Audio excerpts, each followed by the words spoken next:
the Interesting Conversations with Interesting People podcast series with author Nigel Beckles. Welcome to the podcast. Please like the podcast and subscribe to this channel. Thank you. The very best way to promote your podcasts. Podpage makes it easy to create a podcast website with just a few clicks. Every page is optimized to be found on Google and it stays up to date forever. For more information, visit podpage.com. The future of podcast promotion. Have you experienced several failed relationships or been through a divorce? How can you avoid making the same mistakes again? How to avoid making the big relationship mistakes is out now. Hi, my name is Nigel Beckles. My book is packed with practical and common sense strategies that you can use to make better relationship choices. Now you can discover the dangerous myths about love. If your relationship expectations are realistic, why you could be falling in love for all the wrong reasons. How to avoid making the big relationship mistakes. It's a book that could change your life. Available from amazon.co.uk. Kindle version also available. Author Queen P. When the Mood is Right, A Poetry Journey, Mood Swings, and When the Mood is Right, A Rebirth. Books available on Amazon and all good bookstores. Hi, I'm Queen P., author of When the Mood is Right, A Poetry Journey, and Mood Swings. Please join me by tuning into my poetry podcast, The Royal Affair, on Anchor, Spotify, Apple, Google, and all other similar platforms. You can also listen to the podcast on the Helium Radio Network on Saturdays at 3 p.m. Eastern Standard Time. You have entered into the Royal Affair. Get ready for takeoff. Welcome back to my Interesting Conversations with Interesting People podcast series. My guest for this episode is a self-improvement expert and podcaster, Kevin Palmieri. Hi, Kevin. Welcome to my podcast series. How are you? I'm doing well, Nigel. I appreciate you having me on. I love the energy and excited to see where we go today. You're very welcome. So, Kevin, where do you live at the moment? I currently live in New Hampshire on the east coast of the United States. And how is it there? Today, it is 45 degrees and partly cloudy. Other than that, I don't know. A lot of people think New Hampshire is filled with mountains. Yes, we have our mountains, but we also have our cities like anywhere else. So if I dropped you here, you would have no idea where you are. And it's pretty much like every other state, I would say. You are the founder and co-host of the Next Level University, a global self-improvement podcast. When did you start the podcast and how is it going? I started it in 2017 because I enjoyed having deep conversations with deep human beings, and we are growing faster than we ever have. So we're about to cross, I told you this behind the scenes, we're about to cross our 1300th episode. We're actually recording that today. So it is going the best it ever has. We are more fulfilled than we've ever been, and we're helping more people get to the next level. So it is a giant win, and we're very, very, very happy. So would you consider your podcast a labor of love? Yes, there's a lot of labor because there's a lot that goes into it. So I told you we do 7 episodes a week. So there's a lot that goes into it, but behind the podcast, there's also a large business. So there's not a lot of downtime. I'll put it that way. So it is definitely a labor of love, and there's a lot of labor, but there's a lot of love as well. You mentioned business. What is the business behind the podcast? Yeah. So for us, we talk about self-improvement, and it only made sense to us to say, okay, well, when it was time to make money, how can we actually monetize this? And we do a lot of one-on-one coaching. We do group coaching. We just had a live event last week. We do retreats.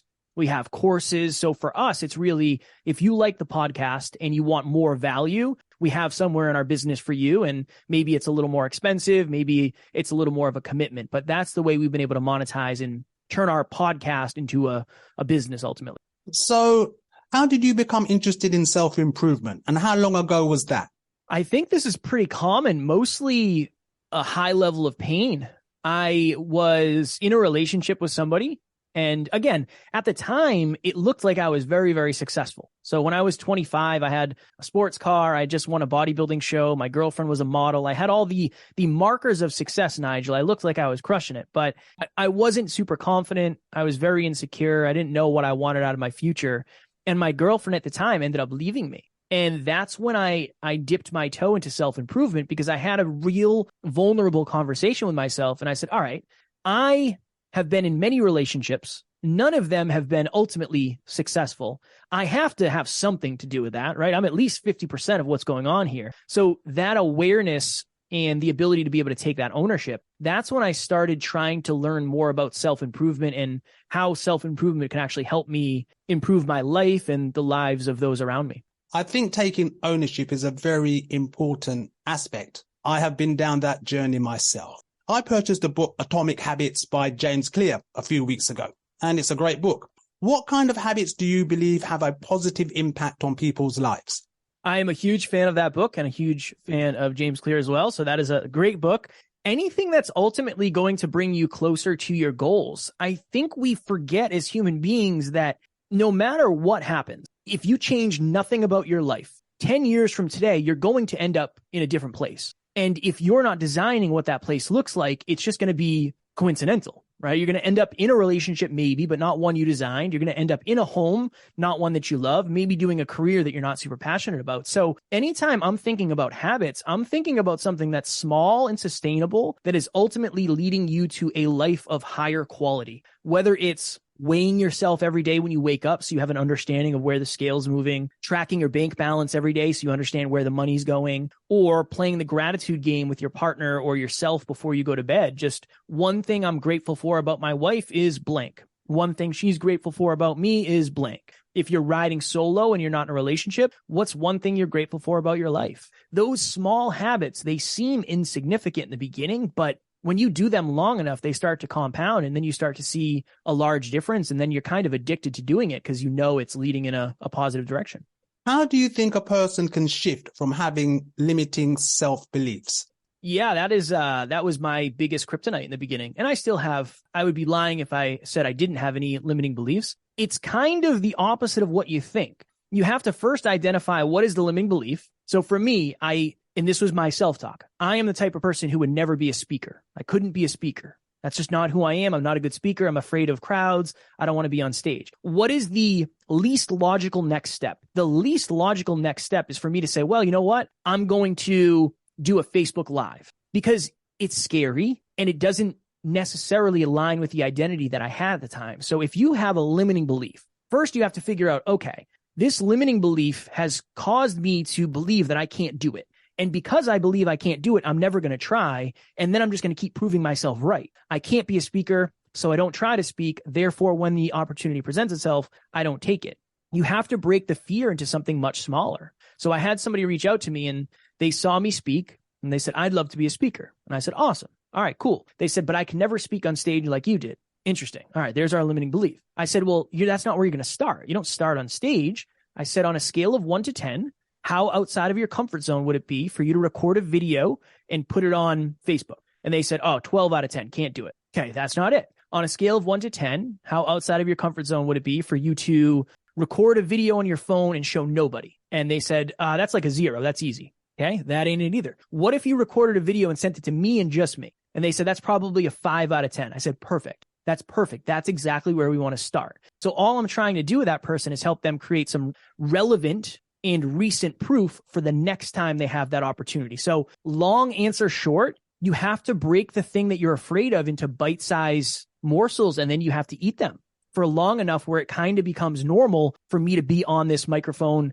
in front of this camera as often as I am. At one point, this seemed impossible, but I just did it long enough and hopefully improved as I went. Well, what you just said reminds me of a famous quote by John Ford. Whether you believe you can or you can't, you are right. I would agree. We did a speech recently, and I literally said this. I said, for most of us, fear is a fence. Fear is something that we just agree with and say, well, because I'm afraid of blank, I can never do blank. And that's just the end of it. You walk up to the fence, you see that, oh, on the other side, there's a really nice beach, but I can never get there. And it's just, it's about reformulating that agreement you have with the fear, and then maybe, again, breaking it up into something smaller that seems more fathomable. Nobody goes from Mount Everest, the base, to the top. There's a base camp and another base camp and another base camp and another base camp. That's the way it's set up. But I think a lot of us only see the summit and we imagine that we can never get there. Maybe we're not capable yet, but we can definitely get to the next level, the next layer, the next summit, whatever it may be. So, Kevin, if a person is feeling negative or depressed about their life,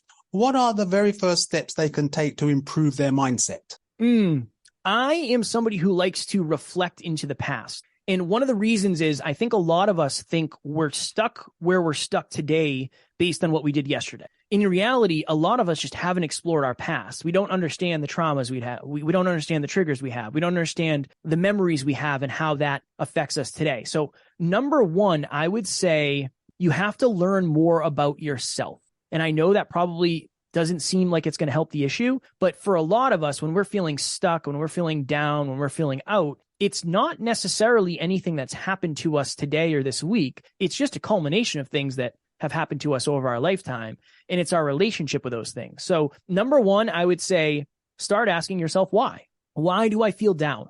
Why do I feel stuck? What am I looking for? Am I looking for certainty? Am I looking for love and connection? What am I ultimately looking for? When's the last time I felt hopeful? When's the last time I felt like I was on a path to progress? Okay, those are a couple questions. And then I would say the next thing for you to do is study what you are lacking. So if you feel like, I'm going through life and I don't have anybody in my corner and I feel lonely, all right, cool. Why don't we find a book? Why don't we find a TED Talk? Why don't we find a YouTube channel on how to build real, authentic relationships with people? Cool, that's a great place to start. So I like the reflect, look back, and then I like the progress of building something now and then kind of bringing that into your future. And I think the last thing I would say is you have to determine what actually fills your cup. So a lot of us, maybe we go to a job we don't enjoy for 40 hours a week. And then on the weekend, we're so far out of our comfort zone that we say, I really want to go for a walk, but I don't feel like it. Or I want to go to the gym, or I want to paint, or I want to do photography.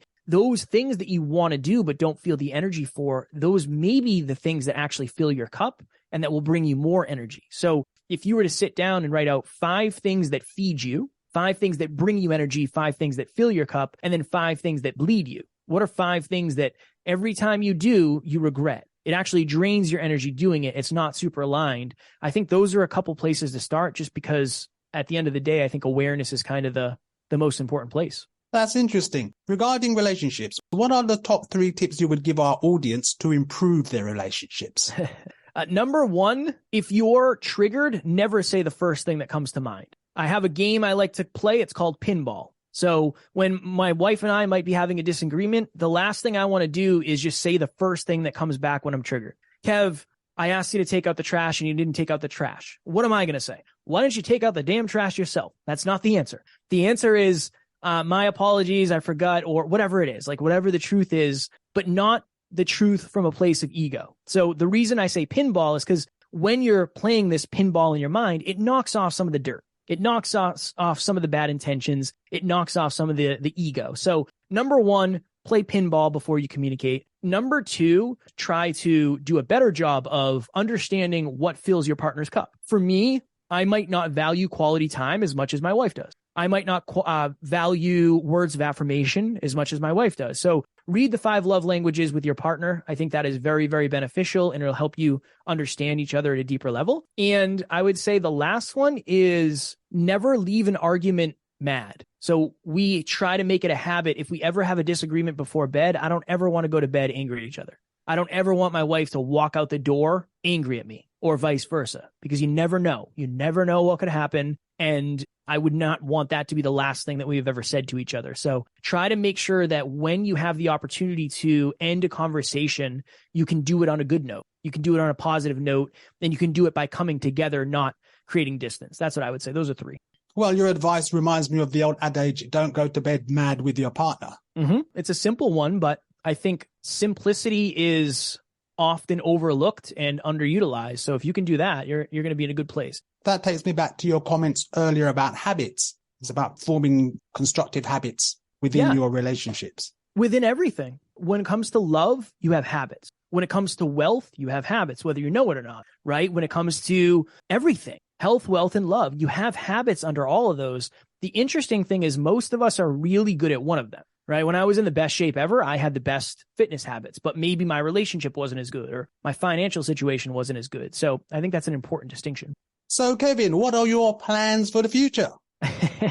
To keep on podcasting 7 days a week until my voice can't take it anymore. And ultimately, our goal is to have the most successful self-improvement podcast on the planet. That's what we're playing for. We want to impact more people than anybody else ever has, not from a place of ego, but just from the place of I have a very unique perspective. My business partner has a very unique perspective. I think with the two of us together, we can touch more lives than somebody by themselves because we're touching more frequencies and we have more stories and, we have a different level of uniqueness. So yeah, ultimately just keep adding value to people and keep being there for people and keep helping people get to the next level. That is, I know it's a kind of a boring answer, but that is very much what we were playing for.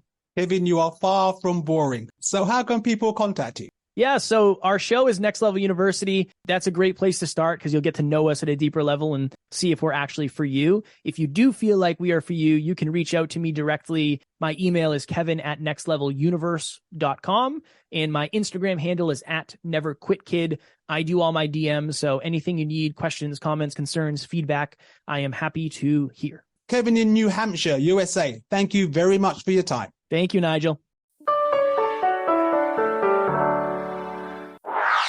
Please join me for interesting conversations with interesting people, featuring interviews with award-winning authors, relationship and life coaches, therapists, and a wide variety of people with intriguing stories to share. Interesting conversations with interesting people. Available on all major podcast platforms now.